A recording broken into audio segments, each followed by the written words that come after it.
جربتوا تحطوا البطاطس قبل كده على الخبز اللي انتوا بتعملوه في البيت او اي معجنات بتعملوها في البيت؟ طب شفتوا نتيجته الفظيعة في الطراوة اللي بيديها لأي معجنات بيتحط عليها؟ تعالوا مع بعض اوريكم لما نحط البطاطس على الكايزر ايه اللي هيحصل له. اول حاجة هنشغل الخميرة، لان كتير سألني يعني ايه اشغل الخميرة. هنجيب معانا كوباية الا ربع فيها مية، المية تكون دافية يا دوبك تحطي ايدك فيها تستحمليها زي دمعة العين كده زي ما بيقولوا. نحط فيها معلقة سكر ونحط فيها معلقة خميرة ونسيبهم لحد ما يفوروا. هنا معايا 650 جرام من الدقيق متعدد الاستخدامات او 72 او دقيق المخبوزات، كل هذا يؤدي الى نفس الغرض. معايا هنا كمان 120 جرام بطاطس مسلوقه ومهروسه كويس جدا. 120 جرام يعني شفتوا البطاطس الصغيره اللي بنجيبها نسلقها دي، بطاطسيتين منها. معايا كمان بيضه، بصوا العيش ده مغذي جدا. وكمان معايا معلقتين زبادي ممكن نستبدلهم بربع كوبايه لبن، وممكن كمان ربع كوبايه راي. بصوا هنا الخميره فارت معايا ازاي وعليت. هنا بقى هنجيب العجان بتاعنا ونشغلها، وكمان معايا ربع كوباية زيت. أول ما العجينة تلم ننزل بيها على الخليط بتاعنا ده، وممكن نستبدلها بزبدة، ممكن نستبدلها بسمنة. العيش ده مغذي جدا جدا جدا ومفيد جدا جدا، بس مشكلته الوحيدة انه بيحتاج عجن كتير جدا جدا جدا. يعني لو عندك عجانة هتختصري على نفسك حاجات كتير.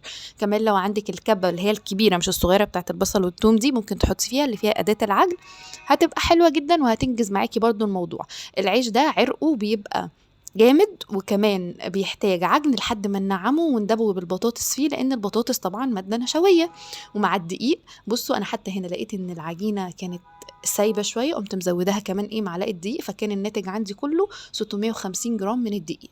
عجنتها حوالي تلت ساعه في العجان على سرعه متوسطه. بعد كده طلعتها كورتها بالشكل دوت وحطيتها في طبق فيه ندعه زيت عشان خاطر بس ما يلزقش في الحاجه اللي هغطيها بيها وهي بتخمر. بصوا تقريبا بعد نص ساعة بقى شكلها عامل ازاي، فارت وكانت حلوة جدا وخفيفة وكلها هوا. حاولي ما تخرجيش الهوا ده على قد ما تقدري يعني.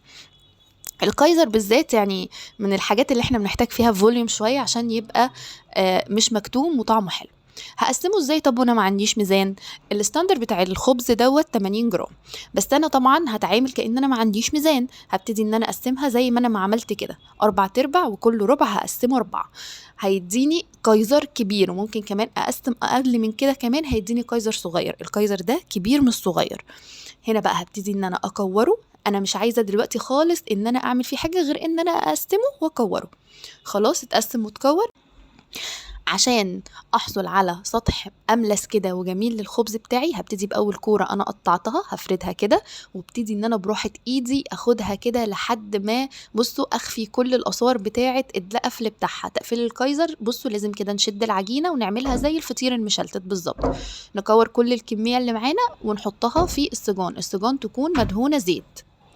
قبل بقى ما اسيبهم بقى عشان يتخمروا التخميره اللي قبل العجن، هنا معايا خليط من البيض والفانيليا واللبن، وممكن تستخدمي زبده وعسل بيبقى تحفه. هنا كمان ممكن تستخدمي البيض بس، على فكره اللي متوفر عندك حطيه على الوش عشان يدي بس لمعه حلوه وشكل حلو.